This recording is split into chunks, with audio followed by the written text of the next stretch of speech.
শরীরে কোলাজেন কমলে ত্বকে বয়সের ছাপ পড়ে। অনেকেই ভাবেন কোলাজেন শুধু আমিষ খাবারে থাকে, কিন্তু তা একেবারেই নয়। আজ জানব সেরা 5টি সম্পূর্ণ নিরামিষ কোলাজেন বুস্টিং সুপারফুডের কথা। 1. আমলকি ও লেবু।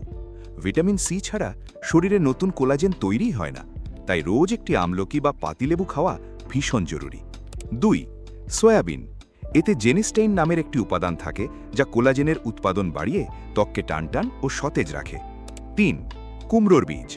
এতে রয়েছে প্রচুর পরিমাণে জিঙ্ক ও দরকারি অ্যামাইনো অ্যাসিড যা কোলাজেন গঠনের প্রক্রিয়াকে দ্রুত করে। 4. রসুন। রান্নায় ব্যবহৃত রসুনে থাকা সালফার আমাদের শরীরে কোলাজেন ভেঙে যাওয়া রোধ করে এবং ত্বককে দীর্ঘদিন প্রাণবন্ত রাখে। আর 5. পালং শাক। সবুজ শাকসবজিতে থাকা অ্যান্টিঅক্সিডেন্ট আর ক্লোরোফিল ত্বকের তারুণ্য ধরে রাখতে জাদুর মতো কাজ করে। নিজেকে চিরতরুণ রাখতে এই নিরামিষ খাবারগুলো আজই আপনার ডায়েটে যোগ করুন।